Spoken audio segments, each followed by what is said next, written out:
Saudara-saudara, yaitu pribadi seorang Daud yang memiliki kualifikasi rohani yang sungguh-sungguh dibanggakan oleh Tuhan. Allah memberi kesaksian melalui firman Tuhan betapa istimewanya seorang Daud di mata Tuhan. Sehingga kita sudah pelajari sebelumnya, Raja Hizkia disembuhkan, umurnya ditambah 15 tahun. Yerusalem dilindungi Tuhan dari serangan Raja Asyur. Tuhan Allah katakan, karena aku dan karena Daud hambaku. Sangat istimewa bukan seorang Daud di hadapan Tuhan. Dan Daud menjadi pribadi yang sangat berperan dan menentukan dalam perjalanan sejarah bangsa Israel.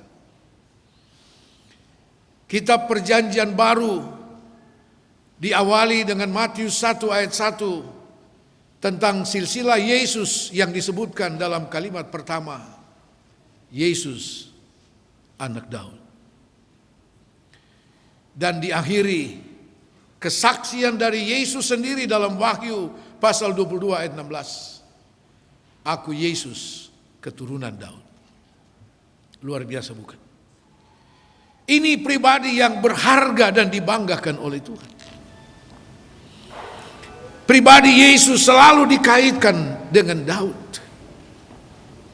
Nah, saudara-saudara, karena itu hal pertama yang kita sudah pelajari tentang Daud, sehingga dia menjadi pribadi yang berharga dan dibanggakan Tuhan, yang juga harus kita teladani, kita contohi, saudara, di dalam menjalankan hidup ini. Sebab untuk apa setelah saudara dan saya diselamatkan Tuhan, Tuhan masih menempatkan kita di dunia ini? Karena Tuhan mau menjadikan kita pribadi yang dibanggakan oleh Tuhan. Saudara-saudara, hal yang pertama yang kita sudah pelajari dari Daud adalah pribadi yang selalu mengandalkan Tuhan dalam hidupnya. Daud selalu mengandalkan nama Tuhan dalam menghadapi tantangan hidupnya. Seperti pernyataan Daud ketika menghadapi Goliat. Aku mendatangi engkau dengan nama Tuhan Allah Israel, supaya seluruh bumi tahu Israel ada punya Allah. Haleluya. Ya. Supaya dunia tahu saudara dan saya punya Allah. Kapan? Ketika engkau mengandalkan nama Tuhan dalam menghadapi tantangan apapun, saudara. Nama Tuhan di atas segalanya. Engkau menjadi pribadi yang berharga dan dibanggakan Tuhan. Haleluya. Pagi ini kita akan melihat hal yang kedua yang merupakan kebanggaan Tuhan bagi seorang Daud. Daud adalah pribadi yang memiliki kesetiaan dalam tanggung jawab pelayanan. Ya. Mari kita baca 1 Samuel pasal 17. 1 Samuel 17 ayat 15. Begini firman Tuhan, saya bacakan buat kita semua. Tetapi Daud selalu pulang daripada Saul untuk menggembalakan domba ayahnya di Betlehem. Saudara, ketika roh Tuhan meninggalkan Saul karena pelanggarannya terhadap firman Allah, maka Alkitab katakan roh jahat mengganggu Saul. Ya. Roh jahat mengganggu dia. Nah, sudah tahu kalau roh jahat mengganggu seorang, ya seperti orang gila.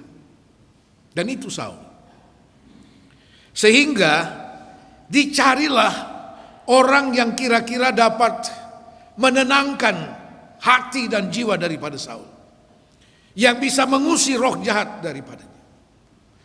Dalam pasal 16 mulai ayat yang ke-14, saudara bisa baca di sana. Diketemukanlah satu pribadi, saudara, yang diusulkan kepada Saul. Dia seorang yang cakap, seorang prajurit, seorang pahlawan, pintar bicara, dan dia pintar memainkan musik. Dipanggillah Daud.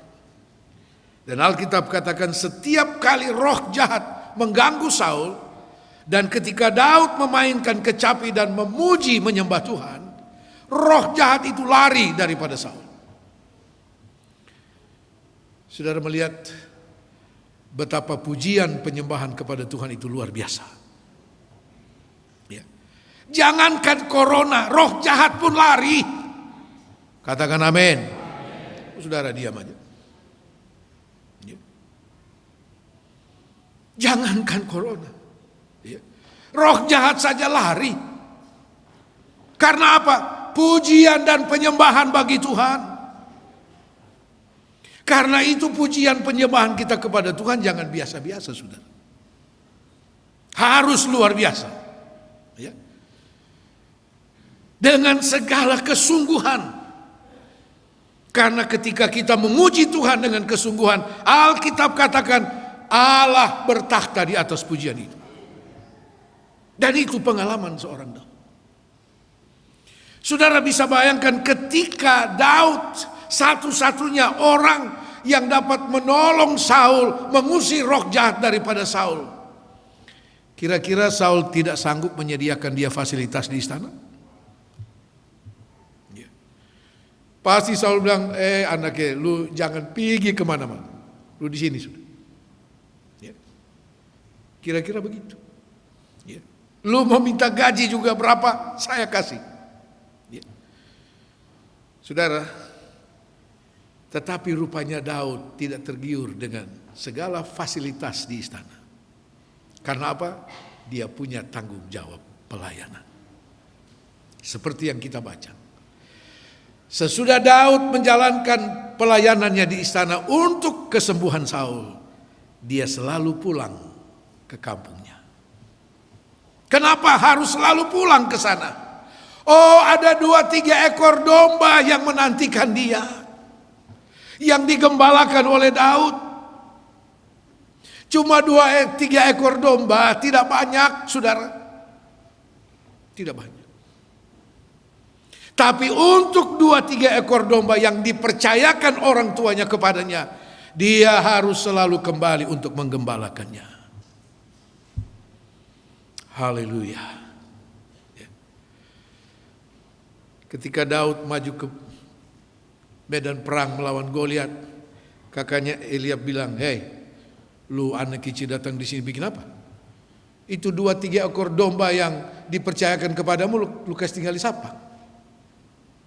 Jadi memang domba yang digembalakan Daud itu hanya 2-3 ekor. Dan untuk 2-3 ekor ini saja, Daud harus selalu sigap menghadapi serangan singa, beruang. Ya. Mungkin orang lain dia, 2-3 ekor terlalu repot. Sudahlah, kasih di orang lain sudah. Gabung di mana? Ya. Tidak, sama sekali. Dia punya tanggung jawab. Tanggung jawab, kesetiaan Daud dalam tanggung jawab ini, tidak bisa digantikan dengan fasilitas yang ada di istana. Tidak bisa. Mungkin Saul bisa kasih dia jabatan apapun. Bagi Daud tidak. Saudara boleh punya jabatan setinggi apapun, tapi jangan pernah mengabaikan tanggung jawab pelayanan kepada Tuhan. Apakah Daud kemudian dipilih, diangkat Tuhan, mendapat perhatian dari Allah ketika Daud berhasil mengalahkan Goliat? Tidak. Mari kita lihat kesaksian Allah.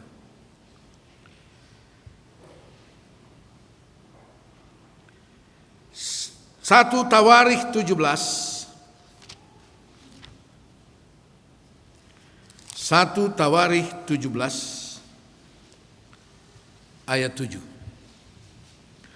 Oleh sebab itu, beginilah kau katakan kepada hamba-Ku Daud. Beginilah firman Tuhan semesta alam.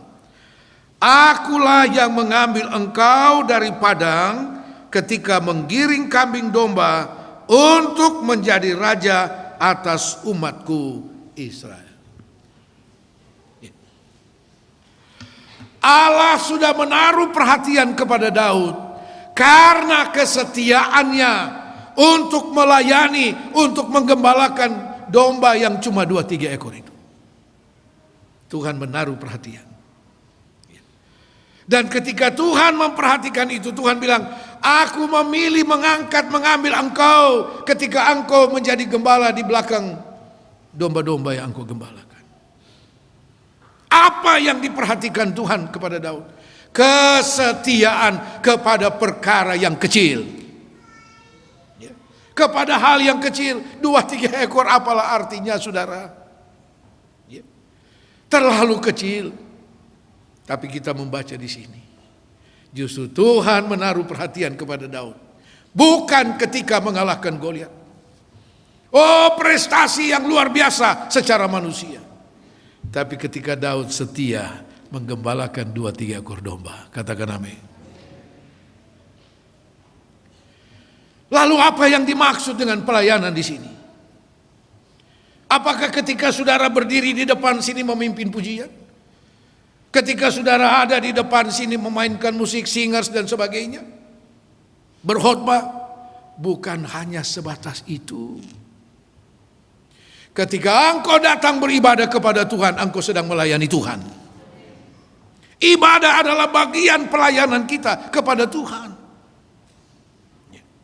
Sebab di dalam ibadah saudara memberi pujian penyembahan bagi Tuhan. Itu pelayanan yang sangat berkenan kepada Tuhan. Jangan pernah abaikan itu. Setia pada perkara yang kecil. Matius pasal 25.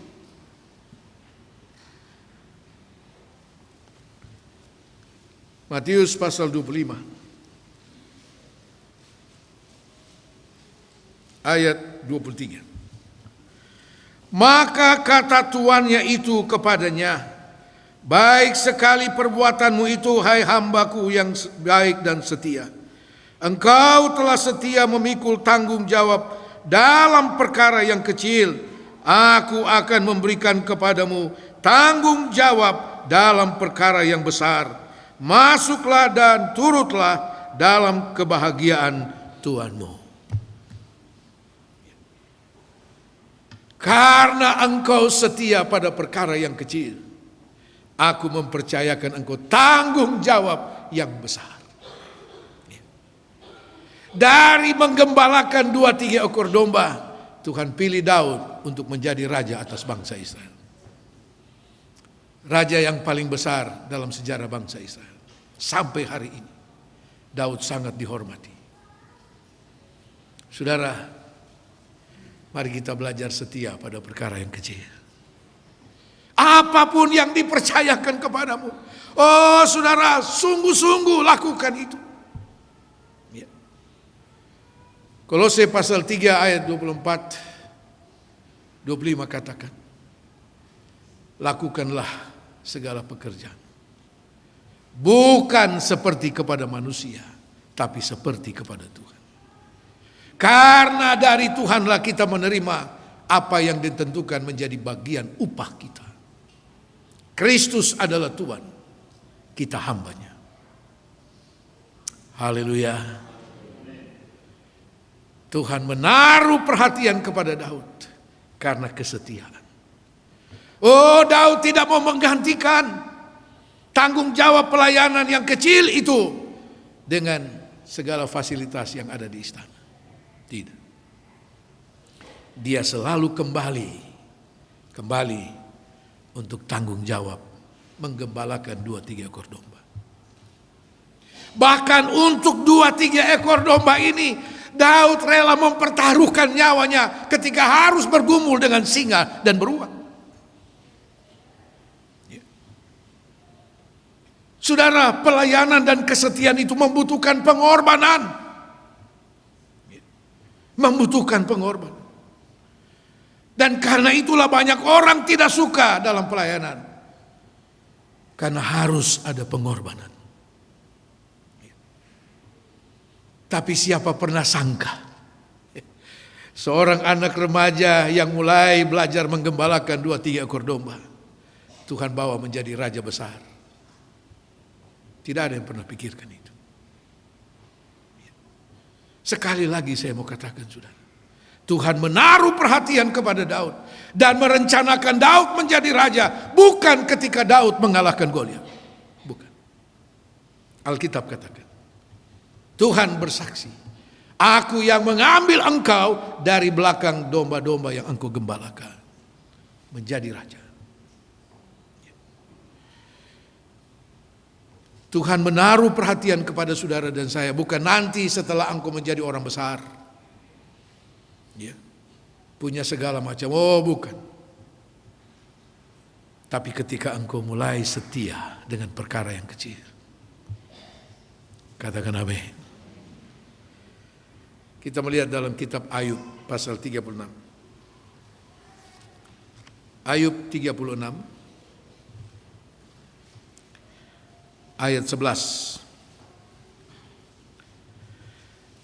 Ayub 36 ayat 11. Jikalau mereka mendengar dan takluk, maka mereka hidup mujur sampai akhir hari-hari mereka, dan senang sampai akhir tahun mereka. Itu terjemahan bahasa kita. Saya bacakan dalam terjemahan bahasa Inggrisnya. Jikalau mereka mendengar dan taat melayani Tuhan dan beribadah, mereka akan melewatkan hari-hari hidup mereka dalam kemakmuran dan kemenangan sampai akhir tahun-tahunnya. Luar biasa, saudara. Kalau mereka mendengar, taat melayani Tuhan, beribadah. Oh, dikatakan mereka akan melewatkan hidup mereka dalam kemakmuran dan kemenangan. Luar biasa, saudara. Itu janji Tuhan. Itu janji Tuhan. Yohanes 12 ayat 26 katakan, barang siapa melayani aku, ia akan dihormati oleh Bapa. Ya. Haleluya. Ketika engkau punya jabatan atau engkau mempunyai kekayaan, engkau mungkin dihormati banyak orang. Belum tentu engkau dihormati Tuhan. Tapi ketika engkau setia melayani Tuhan, Bapa di sorga yang punya hidup ini, dia menghormati engkau. Artinya apa? Engkau berharga di mata Tuhan. Engkau dibanggakan oleh Tuhan. Sebaliknya, jika engkau mengabaikan tanggung jawab pelayanan kepada Tuhan. Mazmur 25.